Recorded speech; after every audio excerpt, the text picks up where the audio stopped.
रेशमी शिफॉन के दुपट्टे कभी भी पुराने नहीं होते जब तक वो फट नहीं जाते। उनको हम रिपीट करते रहते हैं, ख़ास करके गर्मियों में। अगर वो सही सलामत बच गए हैं तो उनको प्लेन सूटों के साथ चला लिया जाता है। लेकिन अगर ऐसे कपड़े, ऐसे दुपट्टे फट जाएं या बेडशीट फट जाएं या बड़े दुपट्टे फट जाएं तो हमारे पास काफ़ी ज़्यादा कपड़ा आ जाता है अगर कुछ DIY बनाना है तो। आज की वीडियो भी हमारी इसी रिलेटेड है कि हम पुराने कपड़ों को या फटे हुए कपड़ों को अपने DIY में कैसे यूज़ कर सकते हैं और अपने किचन और घर के लिए अच्छे अच्छे से ऑर्गेनाइज़र बना सकते हैं। चलें जी देखते हैं। अस्सलाम वालेकुम, कैसे हैं आप सब लोग। कल मेरी वीडियो नहीं आई, मैं इसके लिए माज़रत ख़्वाह हूँ। कल मेरी काफ़ी तबीयत ख़राब थी, परसों भी ऐसी ही थी। वीडियो तो मैंने रिकॉर्ड कर ली थी लेकिन वॉइस ओवर नहीं कर सकी, गला काफ़ी ख़राब था। तो आज भी ऐसा ही है गला, आप इस आवाज़ को बर्दाश्त करिएगा। तो चलते हैं जी, हमने बनाना क्या है वो देखते हैं। यहाँ पे मैंने जी रेशमी दुपट्टा लिया जो कि अच्छा खासा डैमेज था। इसको मैंने काफ़ी अरसे से संभाला हुआ है, तो काफ़ी चलाया भी है। ये जल गया था तो अब हम इसका यूज़ कर रहे हैं। चिप्स बुकरम मैंने अटैच कर लिया है। मेजरमेंट भी ऊपर मैंने मेंशन कर दिए हैं। जब कभी ना करूं तो अक्सर लोगों के कमेंट आए होते हैं कि बिगनर्स के लिए आप मेंशन कर दिया करें कि आपने क्या मेजरमेंट ली हैं, साइज़ क्या बना रही हैं।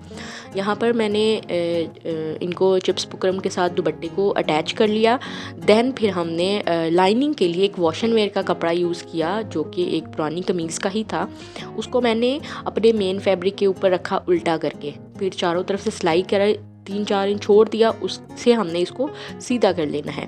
अब यहाँ पर हम बची हुई कतरन का भी यूज़ करेंगे। अब देखिए, बहुत ऐसी बिल्कुल लीरें सी बच जाती हैं कपड़ों में से ना, वो कहीं भी काम नहीं आती। उनको हम रख सकते हैं तब तक संभाल के, अगर हम घर में कुछ बनाते हैं तो कहीं ना कहीं वो पाइपिंग में यूज़ हो जाती हैं। यहाँ पे मैंने ये देखे कितनी, कोई 2-3 इंच चौड़ी है, ये काफ़ी लंबी है, तो मैंने इसको रखा हुआ था। तो इसी से मैं आज पाइपिंग करने वाली हूँ। आप देखिए ये कैसे होगी पाइपिंग। हमने इसको सीधी साइड पे रखा, इस तरह से सिलाई लगा दी चारों तरफ से, और फिर हमने जी इसको थोड़ा अंदर की तरफ 1-1, 1.5 इंच फोल्ड करते हुए सिलाई लगा दी। तो ये चारों तरफ पूरा आ गया था, मुझे जोड़ नहीं लगाने पड़े। 1-2 ही फैब्रिक अभी फ़िलहाल मेरे हाथ आए थे, तो मुझे जोड़ वाला काम इतना नहीं अच्छा लगता कि जोड़ लगा लगा के काम करो।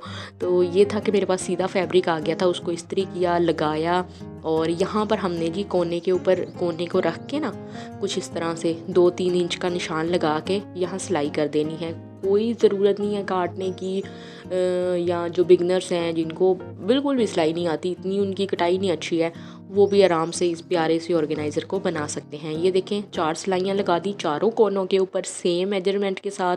3-3 इंच का हमने रखा था गैप, और फिर हमने जी एक्स्ट्रा धागे काट लिए। अब हमने यहाँ पर अटैच करने हैं बटन। कोई भी बड़े जो कोट बटन होते हैं, जो कोट के ऊपर लगे होते हैं, कोई पुराने कोटों के ऊपर बटन लगे हुए हो ना, वो उतार लें। तो इस तरह से हम चारों कोनों के ऊपर लगा के ना ये एक बास्केट रेडी कर लेंगे। अब आप चाहें इस बास्केट को किचन में यूज़ कर लें, बच्चों के कपड़ों में यूज़ कर लें, इसमें कपड़े रख सकते हैं, अपनी अलमारी में कुछ एक्स्ट्रा चीज़ें रखने के लिए यूज़ की जा सकती हैं। किचन में ख़ास करके ब्रेड, जैम और आजकल खजूरें, तो एक बास्केट बना के इसको ओवन के ऊपर रख सकते हैं। इसके अलावा जी इसमें ख़ास जो इसका यूज़ मैं करने वाली हूँ ना, अगर कुछ गरम गरम ओवन से निकालते ही हमने सर्व करना हो, ट्रे गरम होती है, उसको ओवन से तो हम कपड़े से पकड़ के निकाल लेंगे, फिर उसको आगे कैसे लेके जाएंगे। उसके लिए आप ये बना सकते हैं उस साइज़ की, जिस साइज़ का आपका ट्रे हो। तो मैंने तो इस ट्रे के नाप की नहीं बनाई ना, लेकिन ये ट्रे मैंने इसमें रख के बता दिया ऐसे ही। तो ये ऐसे यूज़ कर सकते हैं हम इसको। ये पड़ी हुई भी इतनी बुरी नहीं लगेंगी। देखें, ये कपड़ा कोई इतना बुरा भी नहीं है, रेशमी कपड़े में शाइन होती है। तो अब ये देखें, हम इसमें कपड़े भी रख सकते हैं ऑर्गेनाइज़ करके। आपकी चॉइस है, आपको इसको जैसे जैसे भी यूज़ करना चाहें। तो ये हमारे पास एक वेस्ट फैब्रिक से, दुपट्टे से फटे हुए से, जिसको हम बिल्कुल डस्टिंग में यूज़ करने वाले थे, 4 सिलाइयाँ लगा के ऑर्गेनाइज़र बन गया। चीज़ें समेटी गई। और आप अगर बाज़ार से ख़रीदें ना तो वो कुछ दिन चलते हैं, जो हम दराज से मंगवाते हैं, वो यकीन करें वो 1-2 दफ़ा उनको मतलब 1-आध महीने के बाद अगर मुसलसल यूज़ होते हैं तो बहुत जल्दी वो फट जाते हैं। ये फटते नहीं हैं, ये वॉशेबल भी होते हैं। आप लोग बताइएगा, आप लोगों को ये आइडिया कैसा लगा है। चलते हैं जी अपने अगले आइडिया की तरफ। तो उसके लिए मैं यहाँ पे नाम मेंशन करना चाहूँगी, डोमेस्टिक डायरी। पता नहीं मैं सही प्रोनाउंस कर रही हूँ उनका नाम कि नहीं। वो उनके चैनल से ये आइडिया मुझे मिला। मैंने यूट्यूब पे इतने साल गुजारे हैं लेकिन मैंने नहीं देखा कहीं भी कि जूतों को पेंट किया जा सकता है। मेरे पास एक्रेलिक पेंट तो पड़े थे, तो ये जूते भी ना थोड़ा थोड़ा जो वाइट जूते होते हैं उनकी वक्त के साथ मैल आ ही जाती है। मैंने इसको वॉश भी किया लेकिन इसकी मैल नहीं ख़त्म हुई, तो मैंने इसको आज निकाला और मैंने इनको पेंट कर दिया। सबसे पहले मैं ये जो शाइन वाली दो इसकी स्ट्रिप है ना, इनको तो पेंट नहीं करूँगी, ये शाइन करती अच्छी लग रही हैं। तो इसके ऊपर मैं ना कोई भी सेलो टेप के साथ, ये मेरे पास अभी ये वाली टेप थी मास्किंग टेप, इसके साथ मैं ये दोनों लाइनों को कवर करूँगी और दरमियान में मैं वाइट पेंट कर दूँगी, क्योंकि ये जूता वाइट ही है। अगर ऑफ वाइट करना चाहें ना तो वाइट के अंदर ज़रा बराबर सा येलो मिक्स कर लें, ऑफ वाइट हो जाएगा। कोई भी जूता है उस हिसाब से आप कलर बना सकते हैं। तो मैंने ये डोमेस्टिक डायरी के चैनल पे ही पहली दफ़ा आइडिया देखा, तो मैं अपने पुराने जूतों को करना चाह रही थी लेकिन वो इस कदर ख़राब थे कि मैंने कहा दफ़ा करो भाई, इसको नहीं करते, हम इनको ले लेते हैं जिनकी कंडीशन अच्छी है लेकिन मैले हैं, थोड़े बहुत डैमेज हैं, तो उनको हम करके देखते हैं।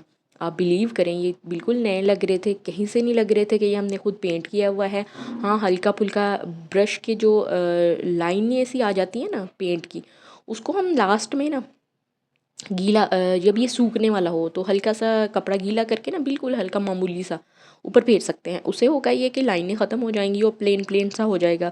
और इसको धूप में रख के सुखाई मिनटों में ये सूख जाता है बिल्कुल। फ़ौरन ये यूज़ करने के लायक बन जाते हैं, बिल्कुल नए के जैसे हो जाते हैं और अच्छा खासा हम इनको चला सकते हैं। आपको पता है इतने छोटे छोटे सैंडल भी अब कितने महंगे हो गए हैं, 1500 2000, और उनको मैच करने चले जाएँ तो मैचिंग ही नहीं होती। तो फिर ये देखें कितने प्यारे से बन के रेडी हो गए हैं, ज़रा सा कलर किया तो ये नए के जैसे दिखने लगे हैं। आप लोग बताइएगा कि ये आइडिया आपको कैसा लगा है। अब तीसरा आइडिया जो है ना वो हमारे पहले आइडिया से मिलता जुलता है, तो मैंने उसके लिए भी मेन फैब्रिक दरमियान में बुकरम और लाइनिंग अटैच करके ना इसकी साइडें सिलाई करके इसको सीधा कर लिया। फिर हमने इसको सिलाइयाँ लगा दी ना दरमियान में भी, जितनी मेरे से हो सकी बॉक्स बॉक्स बनाने थे वो मैंने बना लिए। तो कुछ इस तरह से हमारे पास ये फैब्रिक मेन फैब्रिक रेडी हो गया। अब सेम उसी तरीके के साथ हमने कोने पे कोना रख के 3-3 इंच के निशान लगाते हुए ना सिलाई लगा देनी थी। और लगाने के बाद हमने यहाँ पे मैंने मेजरमेंट नहीं की, मेरी बेटी पास से ना इंची टेप ले गई, मुझे वो मिल ही नहीं रहा था, मैं ढूंढ ढूंढ के आ गई। फिर मैंने कहा चले अब अंदाजे से 3-3 इंच हम रख के ना सुई से इसको सेट कर लेते हैं और उसके बाद हम इसको सिलाई कर देंगे। तो ये हमारी बास्केट रेडी हो गई। अब इसके कोनों को हम बाहर की तरफ हल्का हल्का सा मोड़ेंगे तो एक बिल्कुल फूल सी जैसी पत्तों की जैसी शक्ल सी निकल आएगी, लीव जैसे होते हैं। बटन भी लगाए जा सकते हैं, कोई टसल भी लगाए जा सकते हैं।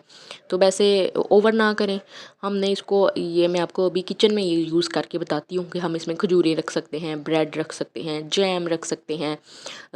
वैसे भी हम इसको एज अ ब्रेड के लिए अगर पूरा पैकेट आता है तो ये पूरे पैकेट के हिसाब से सही तरह की बास्केट बन गई है।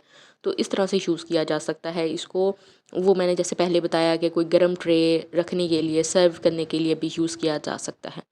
तो यही थे हमारे आज के आइडियाज़। उम्मीद है जी हमारी टूटी भज्जी आवाज़ के साथ आपको ये आइडियाज़ पसंद आए होंगे। अगर पसंद आए हैं तो प्लीज़ कमेंट में लाजमी बताइएगा। और ये हमारा गाजरों का मुरब्बा, तो इसी के साथ वीडियो का एंड करते हैं। आप लोग कहाँ से देख रहे हैं इस वीडियो को तो मुझे बताइएगा। अब मैं ना आपको अपनी बेटी की ईदी दिखाती हूँ, जो मेरी बेटी की ईद आई है ना वो दिखाती हूँ। ये हमारी ईद की प्यारी सी क्यूट सी बास्केट है जो इनकी ताई ने भेजी है। तो अब देखते हैं इसमें से क्या निकलता है। और यहाँ पे एक ब्लैक कलर का ड्रेस था, ये कॉटन का, ऊपर गोटा वर्क किया हुआ है और इसके साथ ये खुस्से थे, साथ में चूड़ियाँ और जो भी बच्चों का सामान होता है, नेल पॉलिश, हेयर पिन। वैसे लड़कों की ईद की शॉपिंग करनी हो ना तो उनके कपड़े और जूतों के सिवा या वॉच या कभी ऐनक खरीद दी, तो इसके अलावा तो कुछ समझ नहीं आती कि बेटों के लिए क्या लेना है। और लेकिन जब बेटियों की बारी आती है ना तो बहुत सारा कुछ निकल आता है, तो अच्छा खासा खर्चा भी हो जाता है और चीज़ें प्यारी भी लगती हैं।